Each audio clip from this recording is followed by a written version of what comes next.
Welcome back, folks. Today we're diving into the darkest chapters of nautical history, some of the most heart-wrenching maritime disasters ever recorded.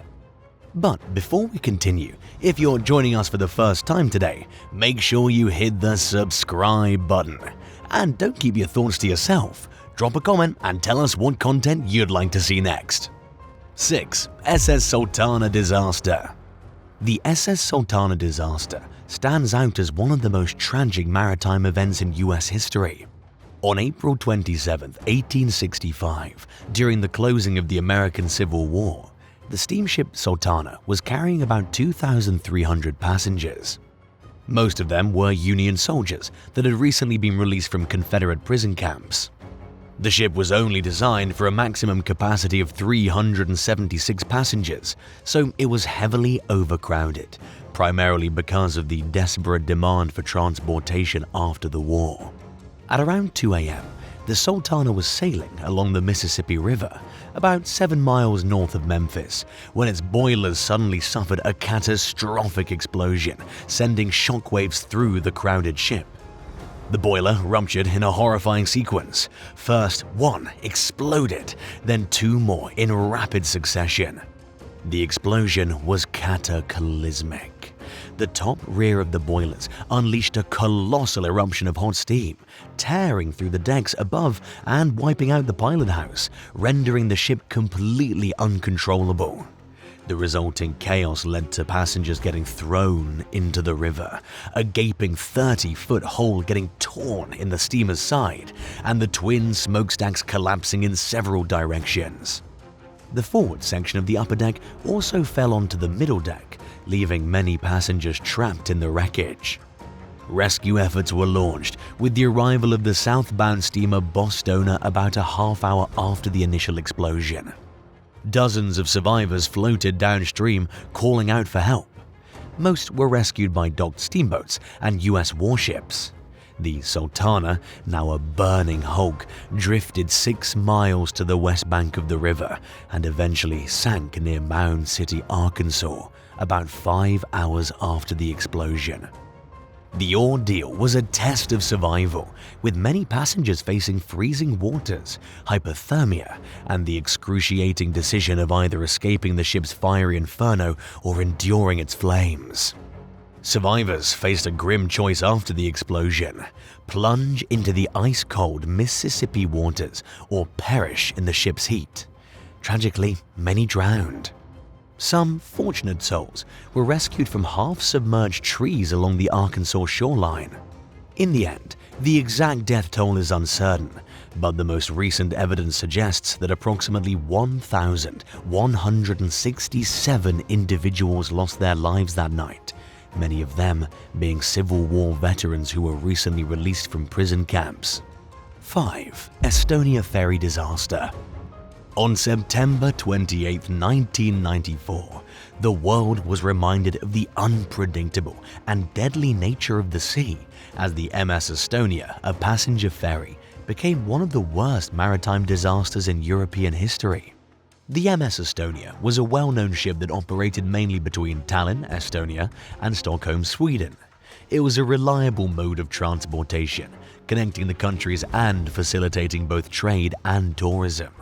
That night, the ship was carrying 989 people, both passengers and crew members. The disaster was precipitated by a combination of factors: bad weather, poor design choices, and inadequate safety measures. The vessel, on its way to Stockholm, met a severe storm, with winds reaching hurricane force and waves towering 15 meters in height. The Estonia wasn't built to handle such extreme conditions. The ship's bow visor, a crucial component of the design, detached because of the violent waves. This structural failure let water flood the car deck, destabilizing the vessel entirely. Within minutes, the MS Estonia tilted dangerously, and passengers and crewmates had to confront a terrifying ordeal. The ferry sent out distress signals, but the severe weather hindered rescue efforts. As the ship tilted further, lifeboats became inaccessible. With the vessel sinking, passengers were left with few options. Some were able to find life jackets and life rafts, but many were trapped below deck or plunged into the Baltic's frigid waters. The tragedy unfolded fast, and by the time the rescue operation could be fully mobilized, it was too late for many. Out of the 989 people on board, only 138 lived. A staggering 852 lives were lost, making the MS Estonia disaster one of the deadliest peacetime maritime tragedies in Europe's waters. 4. Collision of the SS Andrea Doria and the MS Stockholm. On July 25, 1956, the SS Andrea Doria, a luxury Italian liner, was on its way to New York City, carrying over 1,700 passengers and crew members, while the MS Stockholm, a Swedish passenger ship, was heading back to Europe with 500 people on board. Both ships were navigating through a dense fog, a common situation in the North Atlantic. Tragically, the combination of reduced visibility and human navigational errors led to a devastating collision. The night started off with the Stockholm following her typical homeward course, setting her on a collision course with the Andrea Doria.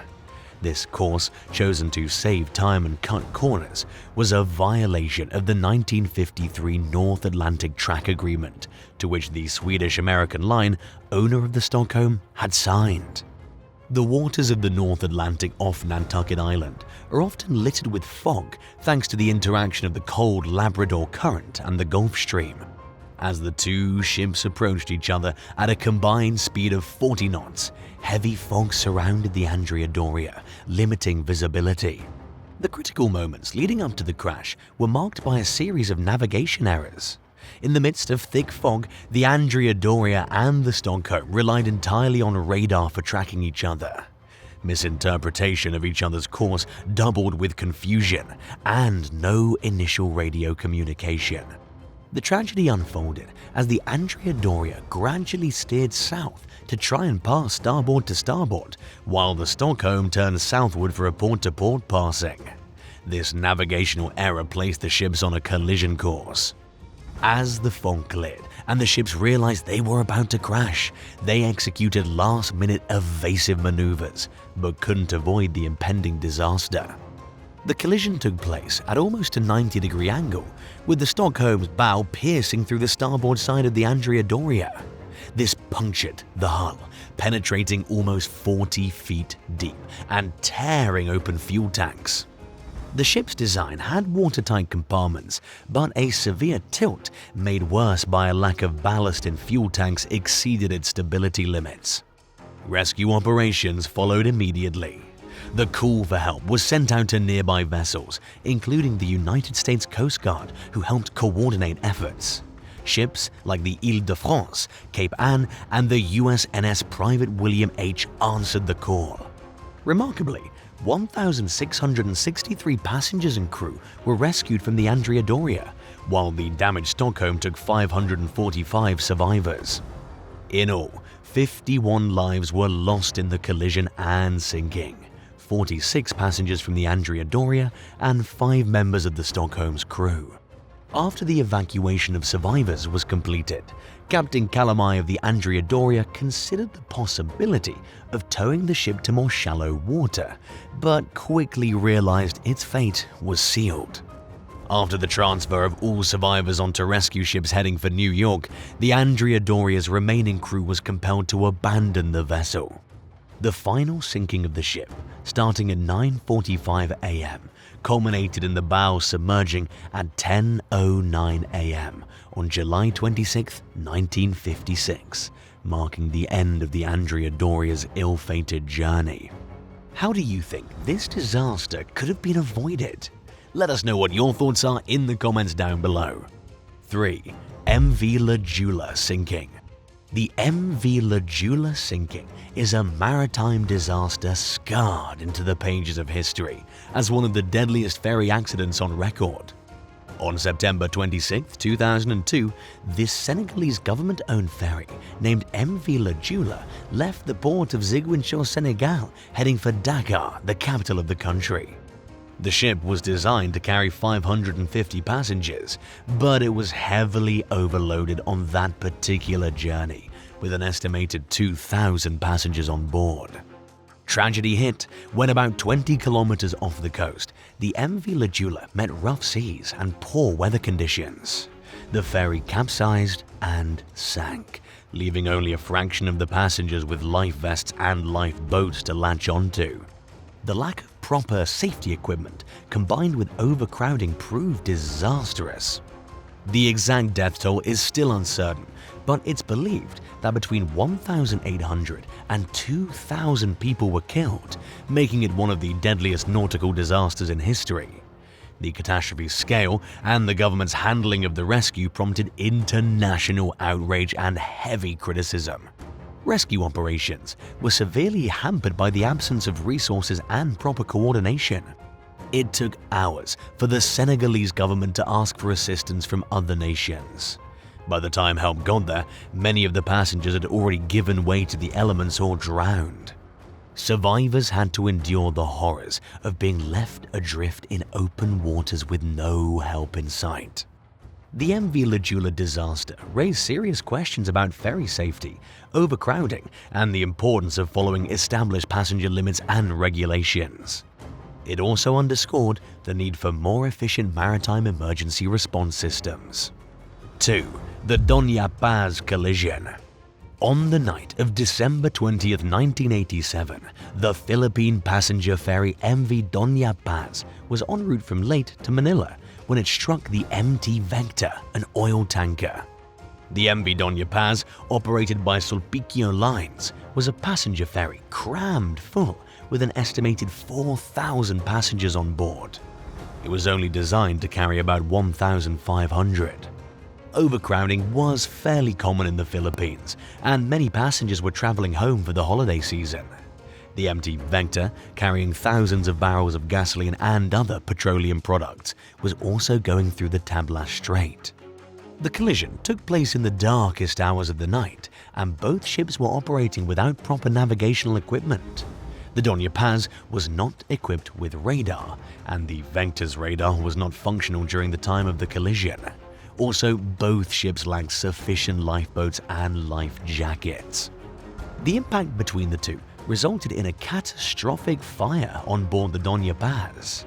The gasoline cargo on the Vector also ignited immediately, creating an inferno that engulfed the ferry within mere moments. Passengers on the Dona Paz faced an awful choice: jump into the burning sea or remain on the sinking ship. Many chose the latter, hoping to be rescued. Unfortunately, that hope didn't last long. Rescue operations were made difficult by the remoteness of the collision site and the absence of any nearby vessels. Hours passed before any help arrived, and by that time the Dona Paz had already sunk into the water. The few survivors who managed to escape faced a treacherous sea filled with burning oil. The official death toll from the Dona Paz collision stands at 1,565, but the actual number of casualties is believed to be higher, possibly over 4,000, considering the overcrowding and the lack of a passenger list. It is one of the deadliest peacetime maritime disasters in history. In the aftermath, the Philippine government implemented several measures to improve maritime safety, like requiring passenger lists, enforcing more strict vessel inspections, and imposing penalties for non-compliance with safety regulations. The Dona Paz collision led to a positive shift in the country's approach to maritime safety. 1. Sinking of the Wilhelm Gustloff. The sinking of the Wilhelm Gustloff in 1945 stands firmly as the most tragic and devastating maritime disaster in history. This German transport ship, loaded with thousands of refugees and military personnel, was hit by a Soviet submarine's torpedo in the closing days of World War II, resulting in an estimated loss of 9,400 lives. As World War II was coming to an end in early 1945, the German military and civilian authorities launched the evacuation of East Prussia, which was encircled by Soviet forces. The Wilhelm Gustloff, originally built as a cruise ship and later converted into a military transport vessel, became a crucial part of Operation Hannibal, the mass evacuation of German civilians and military personnel from the Eastern Front to the safety of Western Germany. On January 30, 1945, the Wilhelm evacuated refugees, including women, children and elderly people, from the East Prussian port of Gdynia, now in Poland, to Kiel, Germany. The ship's capacity was exceeded, with an estimated 10,500 to 11,000 people on board, a majority being civilians. The Wilhelm set sail in the middle of a harsh winter storm and was accompanied by several smaller escort vessels. The ship's crew was not prepared for a disaster of this magnitude, and many passengers were crammed into overcrowded, unheated quarters below deck. Most of the passengers had endured years of war and hardship, and their hopes for a better future rested specifically on this voyage. Meanwhile, lurking under the surface of the Baltic Sea was the Soviet submarine S-13, under the command of Captain Alexander Marinesco. The submarine had already achieved infamy, having sunk the German transport ship General von Steuben a few weeks earlier, causing over 3,500 casualties. On the night of January 30, 1945, as the Wilhelm was on its way, Captain Marinesco saw the ship on the horizon. The Soviet submarine then launched a spread of torpedoes, and at least 3 of them met their mark, striking the Wilhelm. The torpedoes caused catastrophic damage, and within minutes, the ship started to tilt heavily to one side. The situation on board spiraled into chaos. The ship's crew struggled to launch lifeboats, but the icy waters of the Baltic Sea and the severe winter conditions proved deadly. The Wilhelm sank fast, and within 45 minutes of the torpedo strikes, the ship was gone for good, taking with it thousands of people.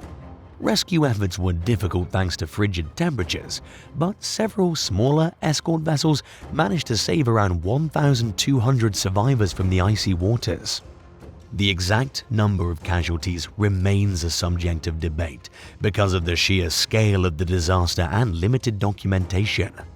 Estimates suggest that 1,200 to 1,500 passengers and crew members survived, while 7,000 to 9,000 people died in the sinking.